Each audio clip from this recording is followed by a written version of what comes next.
Buonasera, buonasera ai consiglieri, buonasera al pubblico in sala e buonasera ai telespettatori che ci guardano da casa. Dichiaro aperta la sesta seduta del Consiglio Comunale di mercoledì 30 ottobre. Allora, passo la parola al segretario per l'appello.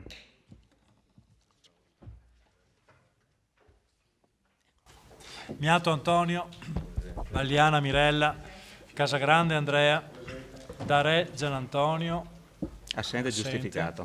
De Antoni Giulio, De Bastiani Alessandro, De Nardi Barbara, assente, Dus Marco, Arriva. Dus Marco, c'è, Gomiero Maurizio, Pagotto Alberto, Barrella Roberto, Rasera Gianni, Rosset Mario, Salezze Silvia, Sant'Antonio Paolo, Presente. Tonon Roberto, Varaschin Gianni. Bene, allora nominiamo gli scrutatori. Prego, quelli della volta scorsa. Gumiero, Bagliana e Pagotto. Boh. Bene, passiamo ora alle comunicazioni. Assessore Oliana, prego.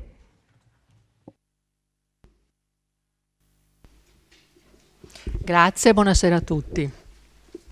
Allora, una prima comunicazione la rivolgo in particolar modo, senza alcun intento polemico, al consigliere Dus, il quale aveva parlato di un taglio che era stato fatto netto e ingiustificato di 4.000 euro da parte della Regione al servizio bibliotecario del Vittoriese.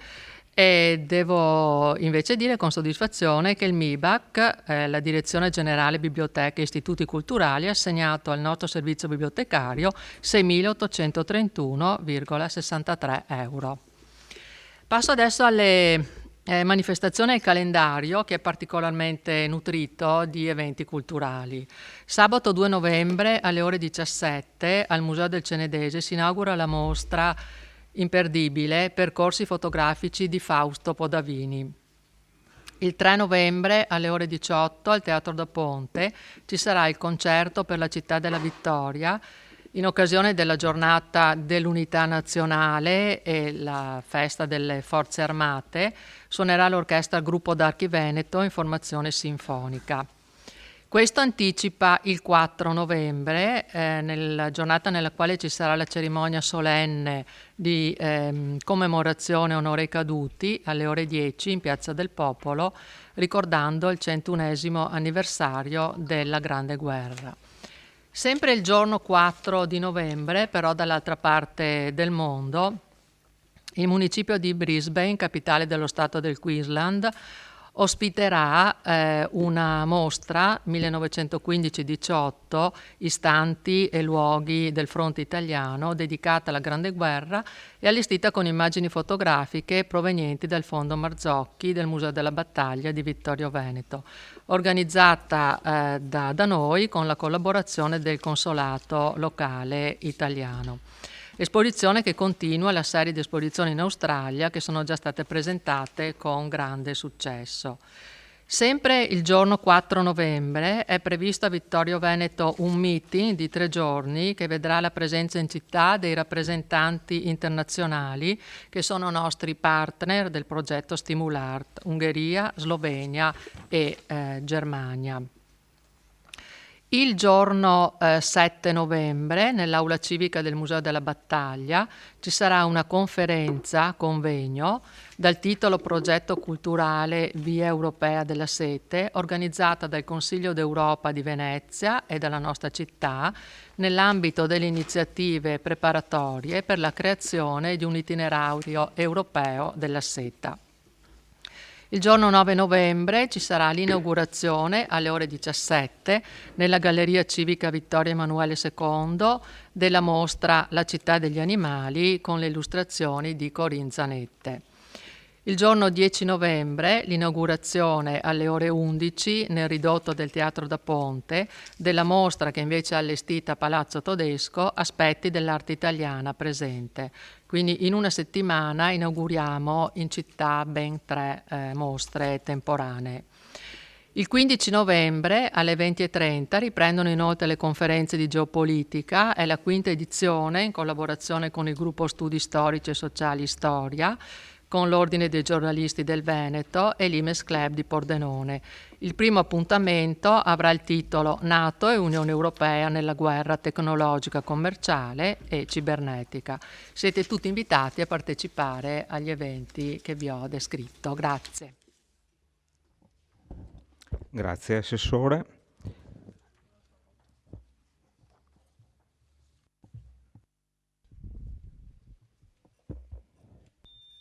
Sì, grazie. Le chiederei la parola per una replica all'assessore Uliana, visto che mi ha citato, se mi è consentito. Prego. Grazie. Siccome era un fatto personale, dato che appunto mi ha citato durante il suo intervento, le ricordo che io ho letto semplicemente quanto era scritto in delibera e il riferimento era un taglio della Regione. Lei ha detto che c'è arrivato un contributo aggiuntivo e del MIBACT, cioè del Ministero dei Beni e delle Attività Culturali e del Turismo, che è un ministero che ha sede a Roma e non a Venezia, e in questo momento è presieduto dal onorevole Franceschini. E sinceramente le ricordo che il suo ruolo è quello di assessore, non consigliere, se no poteva stare qui seduto insieme a noi e battagliare come noi. Grazie. Grazie consigliere. Allora passerei a dare anch'io una comunicazione.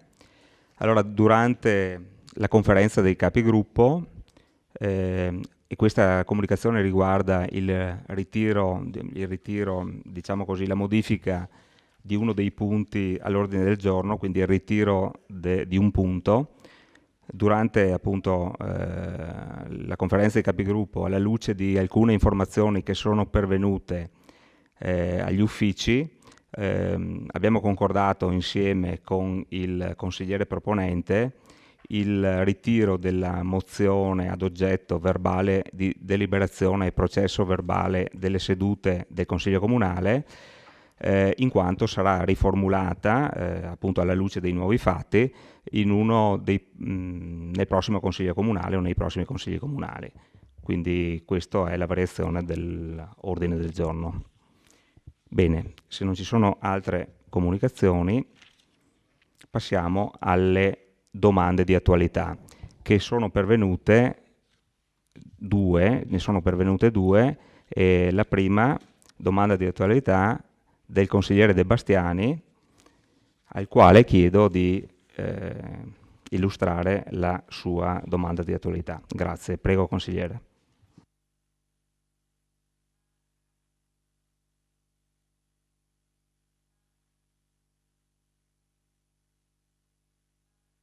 Qui è sceso, sì. Ho ricevuto la segnalazione di alcuni cittadini del quartiere di Meschio per un problema nel parcheggio di superficie della piazza. Ho in seguito personalmente riscontrato che decine e decine di mattonelle sono già fratturate e molte altre sono traballanti. Inoltre, il manto erboso è quasi del tutto scomparso, bruciato dal sole e dalle gomme delle automobili. Persone più esperte di me dicono che anche ripristinandolo sarà impossibile farlo durare nel tempo, poiché è sottoposto ad un alto tasso di utilizzo. Pertanto, a poco meno di un anno dall'inaugurazione, la parte del parcheggio di superficie richiede già un radicale intervento di sistemazione.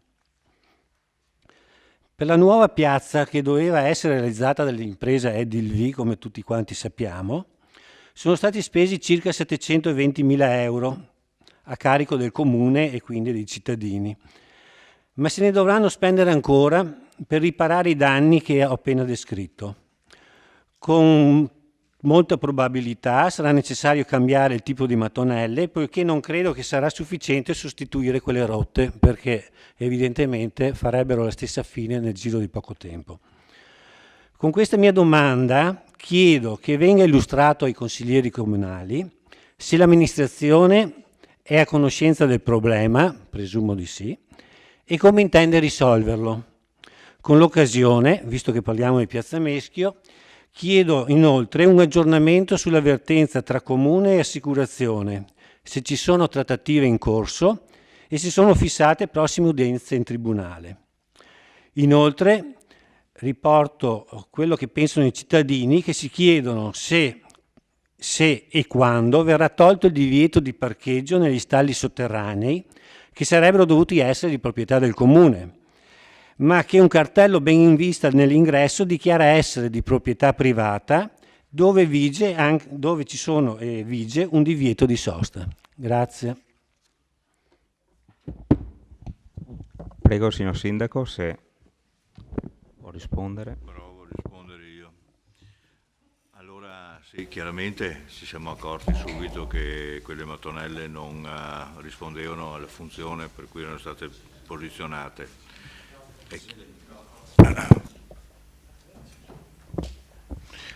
Abbiamo visto anche noi appunto che le mattonelle si sono ammalorate subito e l'erba non ha retto al calore, all'uso e al passaggio delle auto. Chiaramente bisognerà rimediare a quanto è successo, però ci sono delle considerazioni che è da fare. La prima l'ha già fatta lei dicendo che non si potrà naturalmente semplicemente sostituirle perché alla fine si sa già in partenza quale sarebbe. Un altro elemento è il fatto che è in vigore una fideiussione sufficiente per garantirsi il ripristino di quella parte di parcheggio, del parcheggio praticamente nella sua interezza. Di fatto il mio assessore Fasan è andato un po' più a fondo scoprendo anche che quel particolare elemento utilizzato era un qualcosa di pro tempore, perché la sovrintendenza aveva autorizzato un'altra forma di supporto per le auto e delegando a quegli elementi che lei ha visto che si sono rotti soltanto una funzione di funzione ad interim fin tanto che non si addiveniva alla realizzazione completa come progettato, ovvero con uso di San Pietrini. Questo, vero, Assessore? Posso? Magari dopo lascia che finisca, questa è la prima parte, diciamo, adesso stiamo vedendo come meglio fare, ma presumo che non ci saranno altri soldi da spendere per rimettere gli stessi, perché in qualche modo siamo anche garantiti, è che non si possono rimettere, sarebbe stupido rimetterli e dovremo spendere soldi probabilmente per fare la pavimentazione come dovrebbe essere stata già fatta. Poi circa l'impresa Edilvi, i nostri rapporti con Edilvi, sì, è in previsione un prossimo incontro in sede di giudizio, ma è stata spostata a febbraio del 2020. Nel frattempo noi stiamo approfondendo questa discrepanza che troviamo e che è sotto gli occhi di tutti della spesa di 700 e oltre 1000 euro a fronte di un'offerta che ci è stata fatta di 450.000 e quindi c'è un divario di cifra che dobbiamo approfondire se sarà il caso di transare come qualcuno magari vorrebbe che si facesse oppure ravvisare che c'è stato un qualche errore, ecco, nella gestione. Dell'assicurazione o l'offerta dell'assicurazione? In parte dell'assicurazione, in ordine a una cifra di 350 e altri 100 di Edilvi, questa era l'offerta. Vediamo che c'è un'importante discrepanza fra le due cifre e naturalmente per febbraio vedremo di prendere una qualche decisione in merito. Di conseguenza dopo ci sarà anche la definizione di quei parcheggi sotto. Assessore, se vuoi.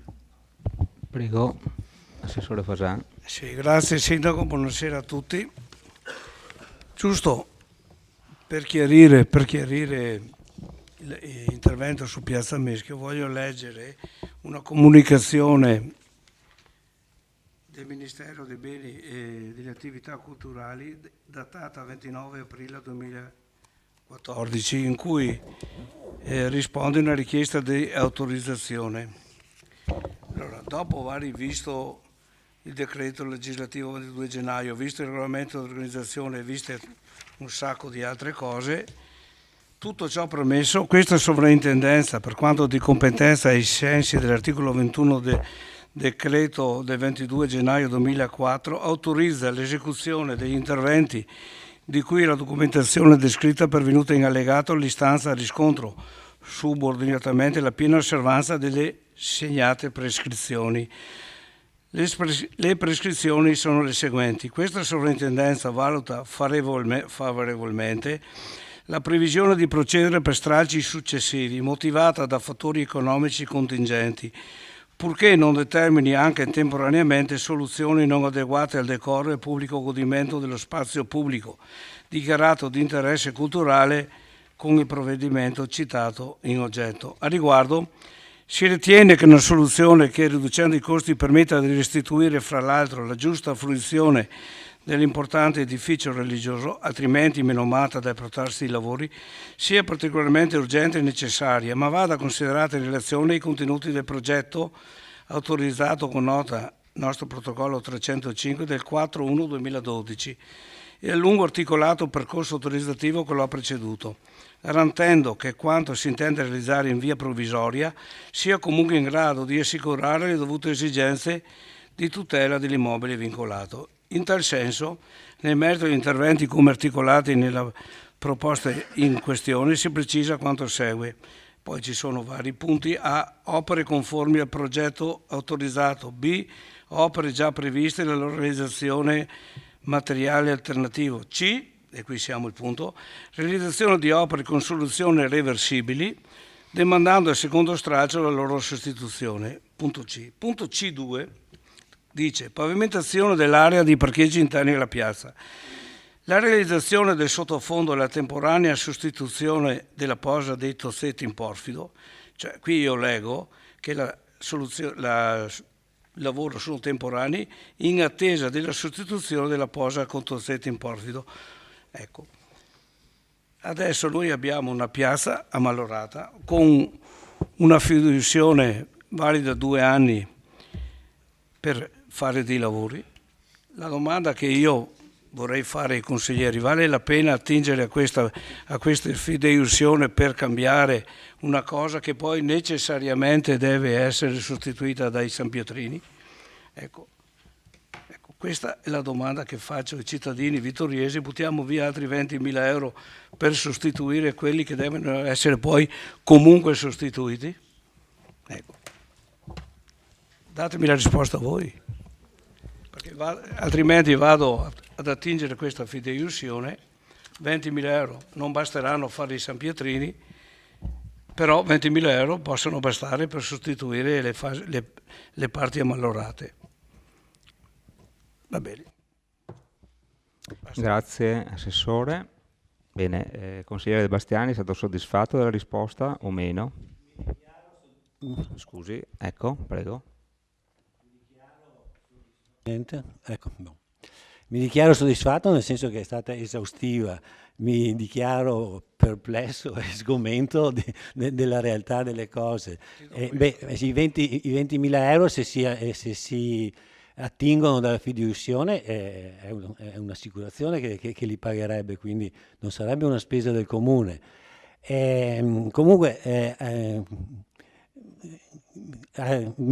capisco per la prima volta che Piazza Meschio non è finita. Io pensavo fosse finita, invece non è finita. L'ho sempre detto in consiglio comunale. Ma sono stato distratto che non è finita e niente, mi convinco sempre di più che di non riuscire a capire come funziona la macchina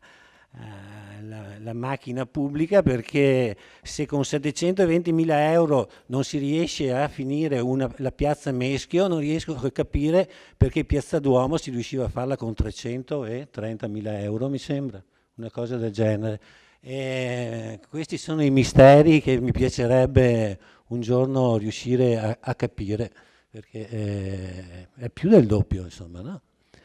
E non è finita. Va bene, grazie. Ecco. Grazie consigliere De Bastiani. Passiamo alla seconda domanda di attualità.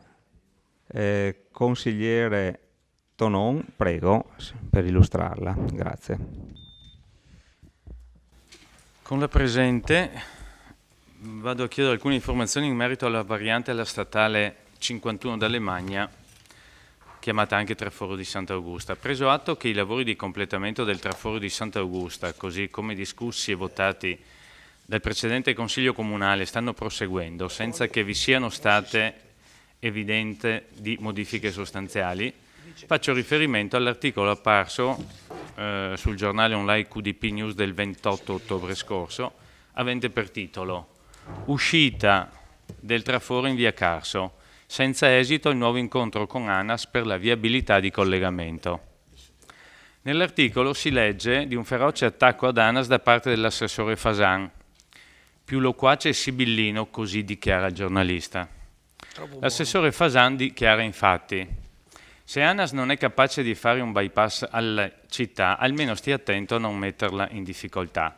Su un lavoro di 62 milioni di euro, afferma Fasan, non sarà certo una piccola rotatoria a incidere. Forse saranno preoccupati magari degli espropri o forse non vogliono fare spese fuori preventivo. Non abbiamo più molto tempo. Il problema è che fino a quando non sarà pronta la viabilità ordinaria e la fluidificazione del traffico, il traforo non aprirà. Non possono creare ulteriori disagi ai cittadini vittoriesi che hanno subito per 10 anni". A seguito di queste dichiarazioni si chiede di informare i consiglieri comunali e la città tutta su quali inadempienze progettuali o programmatiche ANAS di quali venga accusata. Si chiede inoltre di sapere quali siano le richieste di questa giunta e quali siano state le proposte bocciate o non ritenute percorribili da ANAS. Grazie. Prego, signor Sindaco, per la Provo risposta. a rispondere io, dal momento che con ANAS ho trattato io l'intera questione. Modifiche sostanziali all'uscita di via del Carso sono state praticamente rigettate da ANAS, perché anche semplicemente per il fatto che diverse soluzioni avrebbero comportato come minimo 2 anni e mezzo di interruzione della via, cioè di non utilizzo del traforo, e quindi si è cercato qualcos'altro. Questo qualcos'altro era praticamente la fluidificazione del traffico, del maggior traffico che sarebbe ricaduto in quella zona con l'uscita, appunto, con l'utilizzo del traforo. Esattamente l'opera in sé primaria che ci avrebbe concesso la possibilità di regolare il traffico in tutte le direzioni e quindi anche modularlo era la realizzazione di una rotatoria in testa a via Vittorio Emanuele, e questo ci avrebbe concesso alcune modulazioni, appunto, del traffico sufficienti a mitigare il fenomeno che si sarebbe ottenuto invece senza la rotatoria. Non ci sono stati particolari incidenti di percorso, per il fatto che ANAS sta ancora progettando quella rotatoria. In questa fase di progettazione è complicata anche dal fatto che alcuni funzionari di ANAS sono stati in questo periodo cambiati, perché periodicamente, mi hanno detto, ogni 2 o 3 anni ruotano e quindi alle volte ci si trova con persone nuove. Non ci si è capiti a un certo punto se ANAS intendeva che noi mettessimo, che il Comune mettesse a disposizione, nel senso che acquisisse per lasciare poi ad ANAS l'opera di realizzazione della rotatoria, oppure che il Comune si adoperasse per fare la parte burocratico-amministrativa degli espropri. In questa fase stiamo ancora interloquendo, è quasi quotidiano il contatto e praticamente in questo preciso istante noi stiamo aspettando i disegni di una rotatoria sufficiente per poter espletare il suo compito. Tutto qua. È chiaro che se ANAS dovesse addivenire alla decisione, che penso di no, di caricare sui comuni i costi dell'acquisizione l'eventuale acquisizione di aree non nostre o non demaniali, allora là sì ci sarebbe il problema, ma allo stato delle cose in questo momento spero che questo non avvenga. Bene, Consigliere Tonon è rimasto soddisfatto della risposta?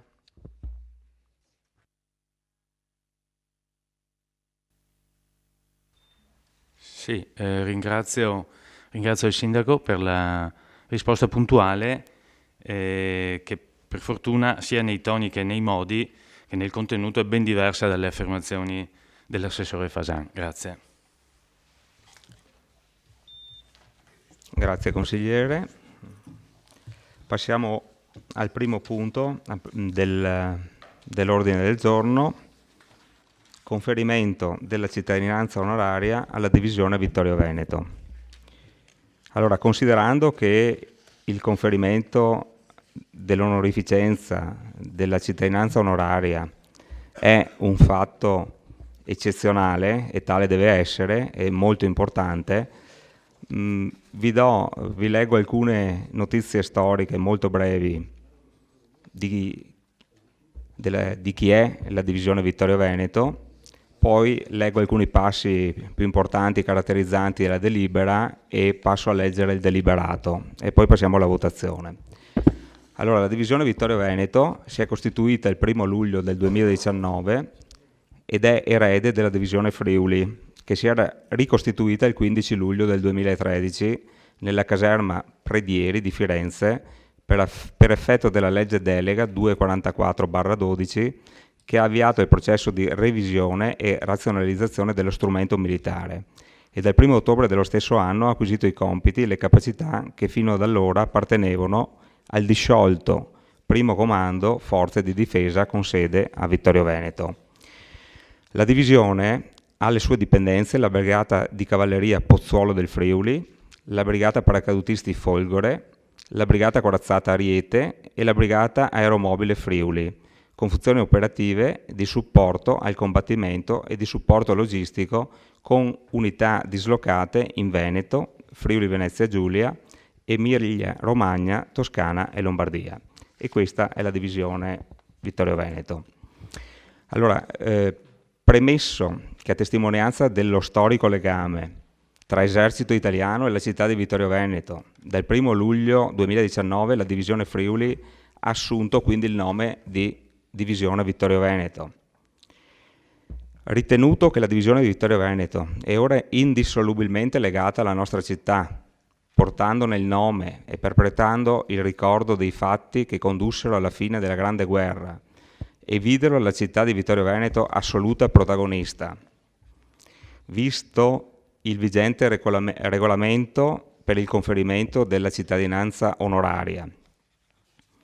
Dato atto che la proposta di riconoscimento della cittadinanza onoraria di Vittorio Veneto alla divisione Vittorio Veneto è stata esposta dal Sindaco in qualità di proponente e discussa con esito favorevole dalla prima commissione consiliare nella seduta del 17/9 del 2019, giusta verbale in atti, si delibera di conferire la cittadinanza onoraria di Vittorio Veneto alla divisione Vittorio Veneto con la seguente motivazione: a testimonianza dell'indissolubile legame con la città, di stabilire che la predetta onorificenza sarà ufficialmente attribuita con la consegna di un diploma di attestazione in occasione del prossimo 4 novembre, 101° anniversario della fine della Prima Guerra Mondiale, giorno dell'Unità Nazionale e giorno delle Forze Armate, d'intesa con il comando della divisione insignita,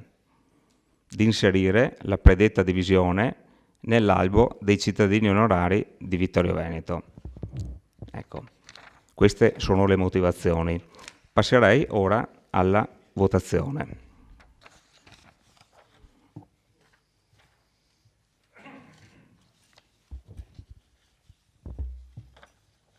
Quindi favorevoli? Discussione.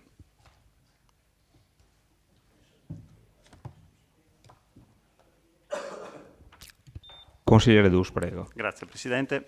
No, siccome ho un déjà vu, nel senso che questa delibera l'abbiamo già vista in un precedente Consiglio Comunale, mi permetto solo di chiedere come mai sono stati stralciati rispetto alla delibera precedente 2 punti finali, quelli dove si faceva riferimento a un'iniziativa che condivideva anche il sindaco, e quindi poi c'era anche il nome, ma su questo sono d'accordo di stralciare un nome di un consigliere della delibera, mi sembra corretto, però appunto volevo solo capire se c'erano delle motivazioni alla base di questo. Raccogliamo un attimo, c'è un altro intervento del consigliere De Bastiani, prego, e dopo il sindaco risponde. Sì, solo una considerazione. Noi voteremo a favore di quanto è stato deciso in commissione di attribuire la cittadinanza, però io personalmente non condivido il concetto di affidare una cittadinanza, che come ha detto il Presidente prima è un evento eccezionale, che viene attribuito a dei cittadini che per qualche motivo, qualche merito, qualche legame hanno avuto a che fare con la nostra città. Ma cittadini, cioè i cittadini sono una persona. Attribuire una cittadinanza a un'associazione, a un corpo, a un genere di, che ne so, a una comunità, a mio avviso sminuisce un po' il valore del titolo che si va a attribuire.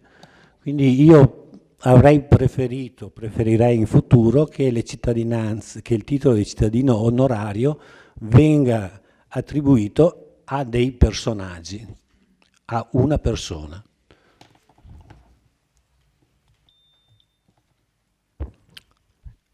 Se non ci sono altri interventi, c'è un altro intervento. Consigliere De Antoni, prego. Se vediamo se riesco a farmi capire, sono senza voce. Io non ho niente da dire nel merito della proposta. È una proposta che lascia stare. È una proposta che condividiamo e sulla quale daremo il nostro voto favorevole. Rinuncio a parlare. Scusate. Posso poi leggerla? Un po' di acqua. Avevo scritto, scusate. Grazie. Avevo scritto, se posso. Sì, no. Scusate. Prego, consigliere Dus. Faccio da portavoce. Un conferimento, nulla da dire nel merito. È una proposta che condividiamo e sulla quale daremo il nostro voto favorevole. Vorrei però sottolineare che nella bozza di delibera che ci viene oggi sottoposta non si fa alcun riferimento alla seduta precedente del Consiglio, nella quale l'argomento è stato discusso e su proposta di un consigliere è stato a maggioranza ritirato. Nel verbale della delibera, la numero 46 dello scorso Consiglio, c'è scritto, anche se né il consigliere D'Arè né il Presidente del Consiglio non ne avevano fatto cenno, che un argomento può essere ritirato senza che si proceda alla discussione o sia discusso alla votazione su richiesta motivata. Mi sembra che la presenza di un errore materiale che si poteva correggere immediatamente e con facilità possa essere considerata una questione, non possa essere considerata una questione pregiudiziale.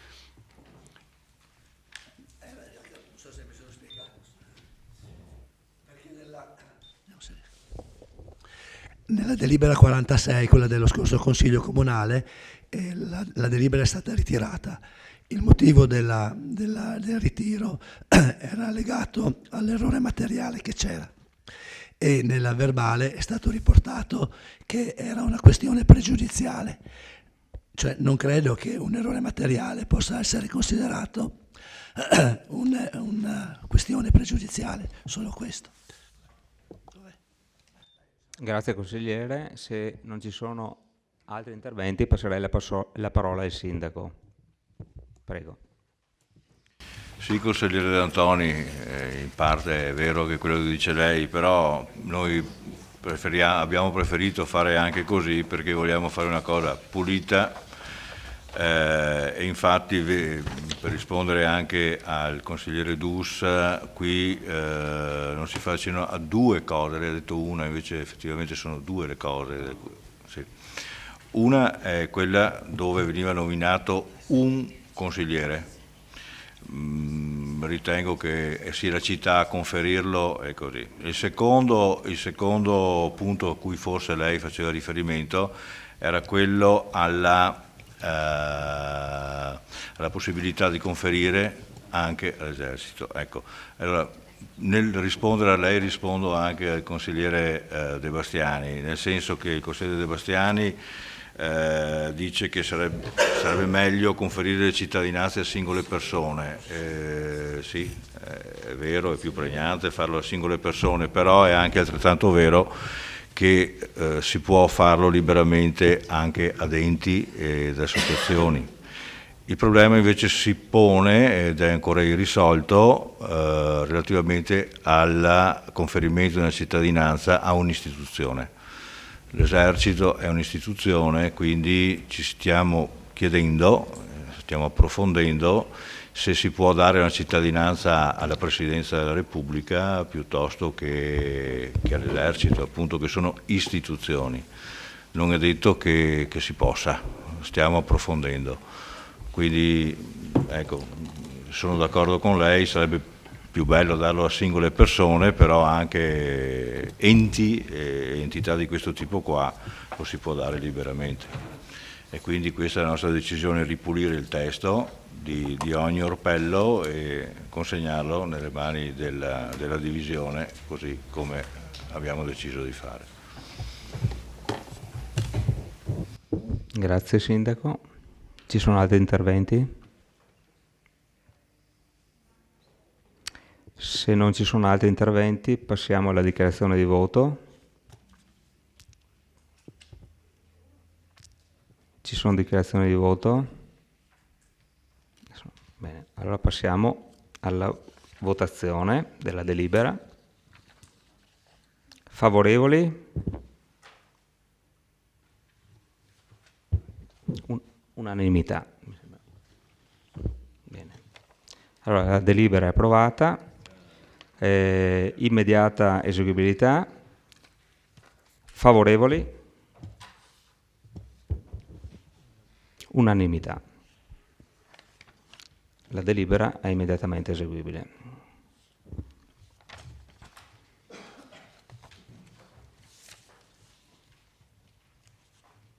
Passiamo ora al punto numero 3 dell'ordine del giorno.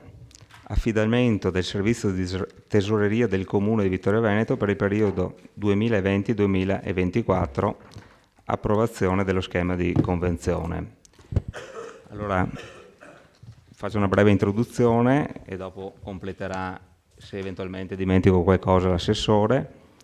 Qua si tratta di rinnovare la convenzione di tesoreria che è scaduta, l'attuale, e siccome sono cambiate le condizioni, bisogna in qualche modo riscrivere la convenzione e riapprovarla per poi fare una gara. Assessore, se vuole completare, prego. Sì, buonasera a tutti, grazie Presidente. Se volete vediamo un attimo approfondiamo un po' più il discorso. Praticamente nel Consiglio Comunale dell'ottobre del 2014 ancora veniva approvato uno schema di convenzione per l'affidamento del servizio di tesoreria. C'è stato l'affidamento di tesoreria per il quinquennio dal 2015 al 2019. È stata fatta una gara e il servizio di tesoreria è stato affidato all'istituto Unicredit. Il 31 dicembre del 2019 scadrà questo affidamento e per legge si può rinnovare automaticamente per altri 5 anni alle stesse condizioni. Però dal 2014 sono cambiate molte cose, sono cambiati gli scenari economici, sono cambiati anche, si è tornati al regime di tesoreria unica, le contabilità speciali sono in carico a Banca d'Italia e quindi l'istituto si è detto sì, ha manifestato disponibilità a rinnovare nuovamente il servizio di tesoreria, però a condizioni diverse. Noi non possiamo procedere direttamente alle condizioni, a quelle condizioni al rinnovo automatico e quindi abbiamo pensato di sottoporre al Consiglio una nuova convenzione che poi sarà oggetto di gara che avete allegato alla proposta di delibera. I punti in cui verrà giudicato quando si farà questa gara sarà innanzitutto il canone annuo, il numero di apparecchiature per l'incasso automatizzato, le commissioni per ogni operazione sia per i bancomat che per le carte di credito, i tasso debitore e creditore e eventualmente i contributi per attività culturali, per la promozione di attività culturali, sociali e sportive del comune. Ecco. Quindi questa sera sottoponiamo a voi la deliberazione per questo nuovo schema di convenzione. Grazie. Grazie Assessore. E apriamo la discussione.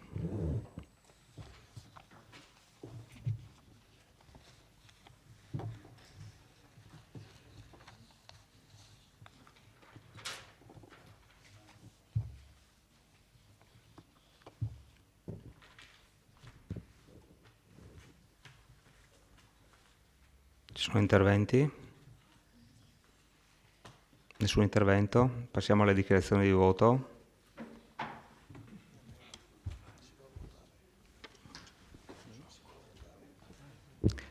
Bene, andiamo alla votazione, quindi favorevoli? Mi sembra unanimità. No? No. No. Contrari? Astenuti? 2.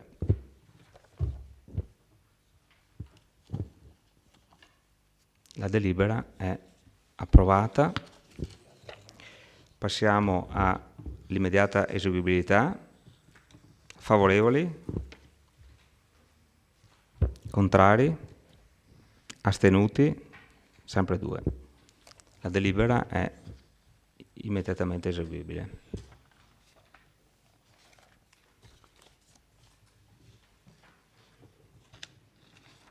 Passiamo all'ultimo punto dell'ordine del giorno, Asco Holding, proposta modifica statuto societario, approvazione. Allora qua faccio una breve premessa, poi passo la parola all'assessore. Anche qua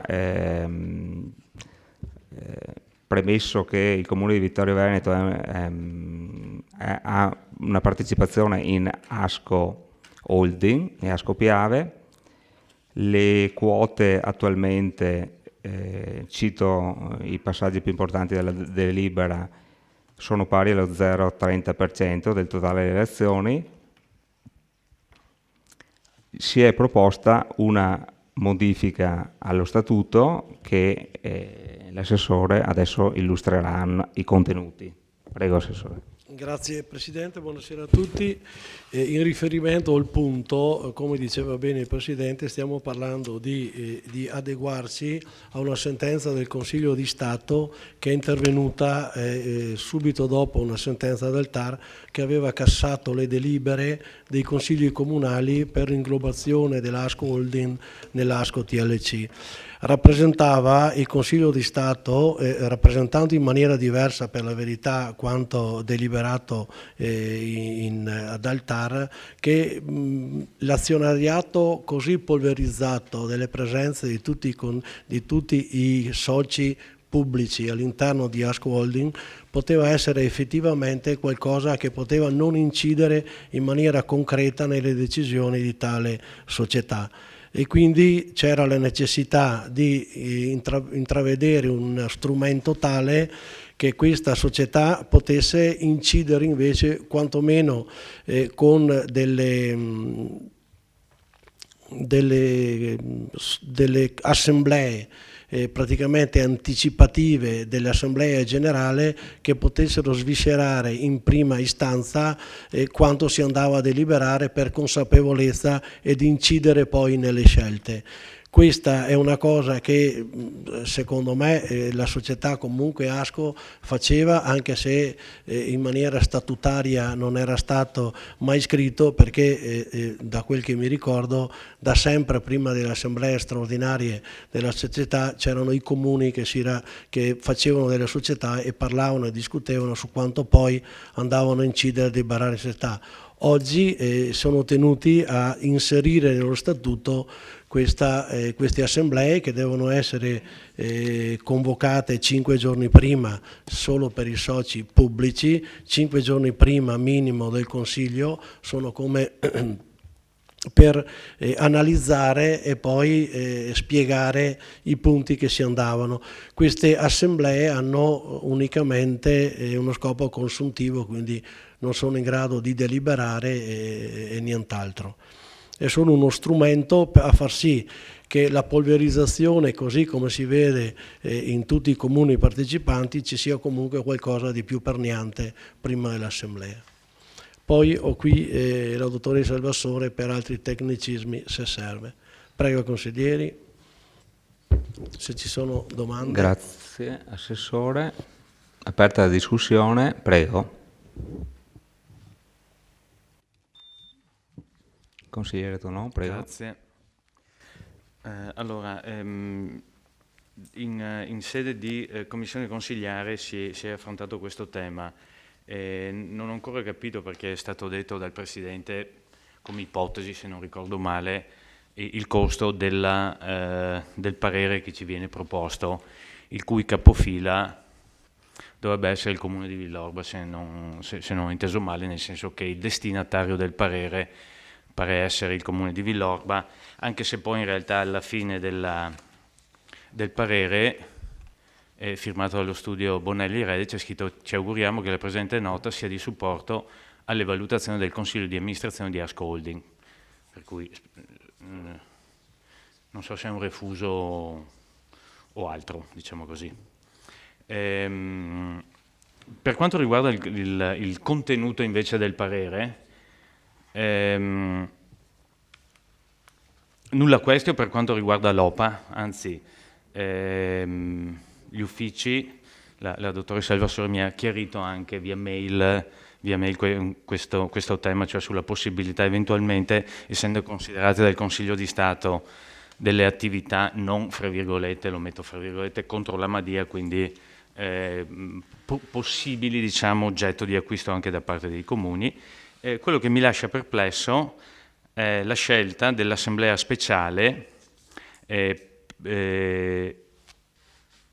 in seguito all'adozione nello statuto della quale verrebbe eliminato il cosiddetto rischio recesso. Quindi, in base all'articolo 2, 4 e 37, se non ricordo male, sì, 2437,1 lettera G, quindi si escluderebbe la possibilità da parte dei soci che non dovessero approvare questo tipo di modifica statutaria, la possibilità di recedere dalla società, quindi farsi liquidare. Perché lo dico? Perché si parla di società che hanno una presenza di natura pulviscolare. L'assessore di fatto ha già detto come erano le cose e presumibilmente come saranno con o senza assemblea speciale, nel senso che indipendentemente dal fatto che ci fosse statutariamente un istituto il quale desse o dia ancora la possibilità ai soci di riunirsi anticipatamente rispetto all'assemblea ordinaria o straordinaria, comunque i soci pubblici si sono comunque sempre coordinati nel voto, e questo insomma mi pareva evidente, salvo quanto avvenuto in alcuni casi, quando alcuni comuni hanno preferito alienare le loro quote anche recentemente per esigenze dei loro bilanci. Perché dico questo? Perché siccome mi pare chiaro anche non solo dal parere ma anche dall'esposizione dello stesso articolo 21 dell'Assemblea di Soci Pubblici, non essendo associabile a un patto parasociale, giusto? A un patto di sindacato in sostanza, quindi non c'è obbligo né di conferimento delle quote né obbligo di voto. Di fatto uno potrebbe andare, un comune potrebbe andare all'assemblea del socio pubblico, ascoltare, anche dire voto sì e poi andare a votare no. Nessuno potrebbe dirgli nulla, quindi non si risolve di fatto la natura pulviscolare, punto. Se invece così non fosse, cioè se ci fosse qualche obbligo, in quel caso scatterebbe sì il rischio recesso, perché in quel caso nell'assemblea speciale non potrebbero partecipare i soci privati, pur oggi presenti in maniera minoritaria, ma sarebbe comunque, sono ovviamente, lo si capisce benissimo, esclusi da questo tipo di assemblea, per cui confesso che mi lascia un po' perplesso questa scelta.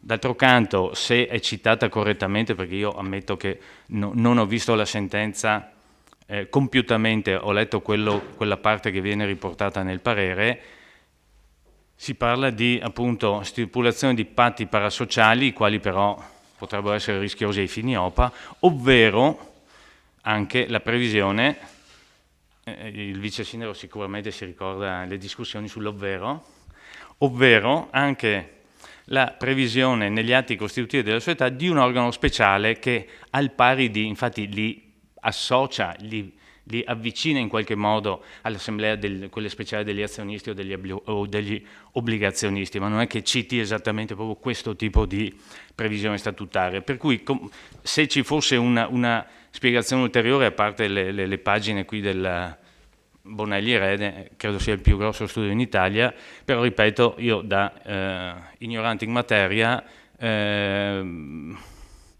resto ancora non del tutto convinto che questa sia la strada per ovviare a quella che era la sentenza del Consiglio di Stato. Se posso avere qualche ulteriore delucidazione in materia, ringrazio. Se non ci sono altri interventi, in riferimento all'incarico, perdonate, ma se io non vedo luci accese, per me vuol dire che non c'è niente. Aspetti l'intervento del Presidente. Prego, consigliere. Sì, buonasera, ho schiacciato tardi. Allora, premetto che anche per me questa materia è un po' difficile da affrontare. Io la leggevo diversamente, la leggevo come un rafforzamento dei soci pubblici, ma forse mi sfugge qualcosa. Però nel merito io volevo fare una domanda specifica relativa al primo, secondo, terzo, quinto capoverso. Il Comune di Vittorio Veneto, in esito a quanto deliberato dalla società Asco Holding, con propria deliberazione del 4/8/2018, valutato che le modifiche allo statuto approvato permettono alla presenza pubblica di consolidare la governance della società, ha deciso di mantenere una quota della partecipazione azionaria pari allo 0,30 del totale delle azioni, in luogo dell'allora quota dello 0,49 nella società Asco Holding e di esercitare parzialmente il diritto di recesso per la restante quota dello 0,19. Volevo chiedere, da profana, noi prima avevamo 0,49 e quindi per una scelta siamo passati allo 0,30. Volevo dire che questa differenza è abbastanza sostanziale, perché se adesso noi andiamo a vedere i dividendi che ha Asco Holding, basta vedere la tabella esposta ultimamente, abbiamo che una percentuale così bassa fa un'enorme differenza di dividendi. Quindi già comuni come Tarzo, vabbè, anche per loro hanno il 3%, arrivano a 500.000 euro, ma voglio dire, comune come Cappella arriva già a 100.000 euro, noi scendiamo, mi sembra, a 50.000 euro, no? Quindi voglio dire, quella volta immagino che la scelta sia stata fatta per, non so per quale motivo, e non so se gli uffici mi possono rispondere in merito a questa scelta. E comunque oggigiorno mi sembra paghi rimanere all'interno di questa società. Altra cosa, a metà delibera, non so se il documento che ci è pervenuto è provvisorio, c'è un vista, nota, protocollo, numero, puntini puntini del, e non so se abbiamo già inserito il giorno, il numero protocollo e quant'altro. Grazie. Grazie.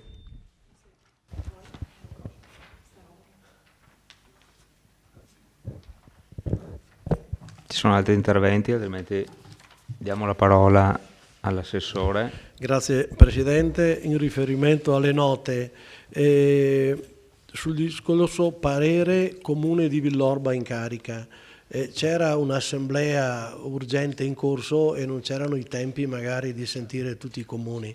E quindi il Comune di Villorba si è fatto capofila, chiaramente con l'impegno poi degli altri comuni di andare a suddividere la spesa. Credo che per il Comune di Vittorio Veneto possa incidere quasi 300 euro, forse meno, nella divisione l'assemblea poi si è svolta il 25 di ottobre, spostata all'11 di novembre, però nella fattispecie, se parliamo anche noi come Consiglio Comunale, siamo più o meno, perché le nostre commissioni consigliari sono poi commissioni che non sono consultive, quindi non hanno impegno nei confronti del Consiglio, non hanno impegni nei confronti. Se vota all'unanimità sì, giusta, se vota all'unanimità sì, ma quante volte è successo in 15 anni che lei ha seguito la cosa? Mai. Quindi però succede che a quel tipo ma volevo dire questo. Anche le nostre commissioni consigliari sono consultive, nel senso che vanno a sviscerare prima del Consiglio e vanno a edurre i capigruppo perché portino poi nel gruppo la cosa. Qua è una cosa un po' diversa, ma il Consiglio di Stato dice fammi vedere sostanzialmente, e quindi dobbiamo mettere uno statuto, che avete uno strumento parimenti consultivo. Questo strumento c'era comunque, perché lei sa bene, perché ha fatto 5 anni di amministrazione, quando si andava in OSCO anche col 0, non si è mai andati sprovveduti, si è andato con degli accordi, quindi dice il Consiglio di Stato mettimelo su carta che fai così, per far sì che non possa sembrare questa unione di comuni col 0, che arrivino là impreparati e non possono incidere su quel che è poi l'atto da fare. Peraltro, se ci sono cose, si era notato qualcosa? Buonasera. In merito alla richiesta del consigliere Tonon della parte finale che ha letto del parere dell'avvocato Bonelli Erede, era arrivata una comunicazione trasmessa dal comune di Villorba, dove l'avvocato segnala che nell'ultimo paragrafo del parere espresso, virgolette, sia di supporto alle valutazioni del Consiglio di amministrazione di Asco Holding, chiuse virgolette, deve intendersi in realtà, virgolette, a supporto delle valutazioni del Consiglio Comunale di. Quindi era esattamente nel senso che diceva il consigliere. Per quanto riguarda invece il discorso del diritto di recesso, è quello che è stato già detto in commissione, e pertanto io ribadisco il senso che questa è un'assemblea meramente consultiva e come tale non dovendo deliberare i diritti di coloro che non vi partecipano non sono in nessun modo messi in discussione o lesi. Credo tra l'altro, se posso aggiungere, che necessariamente l'incarico doveva essere fatto dai comuni inteso come parte pubblica, perché magari se questo parere lo dava Asco, il socio privato diceva magari perché devo tirare fuori i soldi io. Quindi c'è anche l'altro lato della medaglia. Bene, grazie Assessore, grazie Dottoressa Evassore. Al secondo quesito del consigliere, la nota a cui si riferiva, vista la nota protocollo, correggiamo che mancavano i dati, 42115/2019 del 29/10/2019, e poi alla fine per la trattazione del predetto punto per il giorno lunedì 11 novembre 2019 alle ore 17. Pagina 2. Grazie.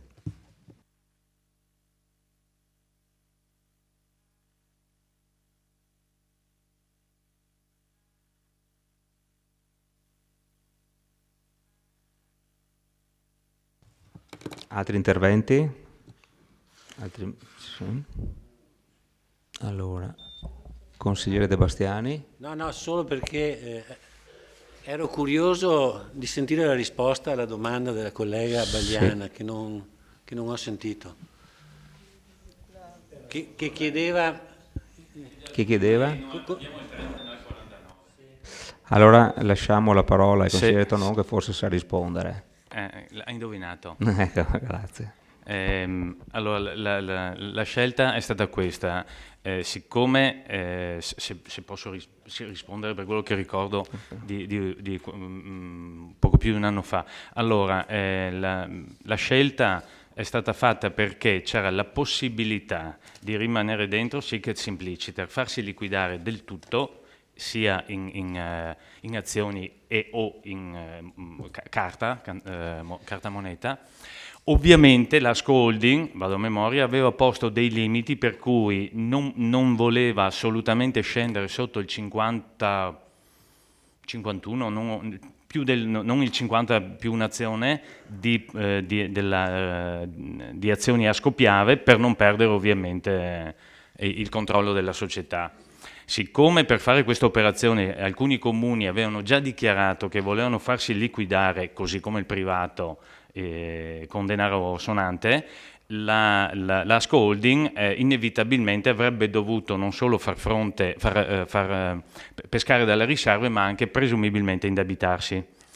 Qual era il rischio, fra virgolette, che si sarebbe potuto teoricamente correre? Che Asco Holding forse per un certo periodo avrebbe dovuto ridurre l'erogazione di utili ai comuni, avendo la necessità di pagare un debito. Allora l'idea è stata quella, per cercare di ammortizzare la cosa: rimaniamo in Asco Holding perché ci crediamo, però cerchiamo anche di avere una certezza, fra virgolette, di dividendi da Asco Piave, perché Asco Piave, a parte qualche, per fortuna risanata grazie a qualche manager Asco TLC, che ha cominciato a fare utili, non paragonabili ovviamente rispetto a quelle della quotata in borsa, Asco Holding, dicevo, pesca i suoi utili solo da Asco Piave. Se però quegli utili come Asco Holding fossero serviti per pagare i debiti, sarebbero, non dico mancati del tutto, ma ridotte sicuramente i dividendi a favore dei comuni, mentre invece con lo 0,19 ex, cioè non 19% di Asco Piave, magari il comune avrebbe tradotto in percentuale ovviamente molto più bassa di azioni dirette a Asco Piave, avrebbe potuto comunque attingere e avere dei dividendi. Questo è stato il pensiero e così è stato votato. Grazie. Non so se sono stato chiaro, spero di sì. Sì. Grazie consigliere.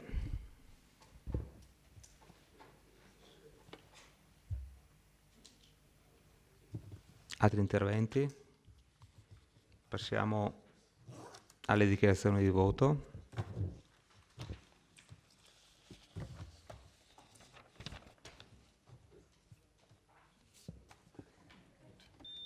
Prego, consigliere Dus. Faccio la dichiarazione di voto per entrambi i gruppi, sia il Partito Democratico che quello della mia lista civica.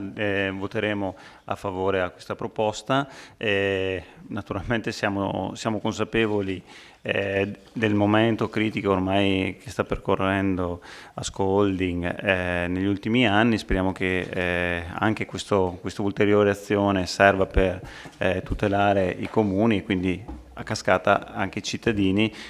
Non ho questa certezza, non so chi possa averla, chiedo comunque che ci sia un'accortezza nel redigere le varie documentazioni che vengono poi consegnate nei comuni, perché mi lasci una battuta, assessore, da Villorba dicono che la prima lettera aveva un altro destinatario, e quindi magari anche, siccome i privati sono molto più agguerriti di noi, stiamo un po' più attenti, ecco, su queste cose. Grazie. Lei lo sa e noi no.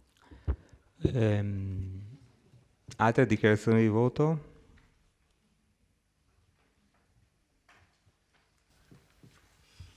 Bene, passiamo alla votazione. Favorevoli? Sembra unanimità. Passiamo all'immediata eseguibilità della delibera. Favorevoli? Unanimità. Bene, la delibera è approvata. Chiudo il Consiglio Comunale di questa sera. Grazie a tutti i consiglieri, grazie al pubblico e grazie ai telespettatori che ci guardano da casa. Buonasera.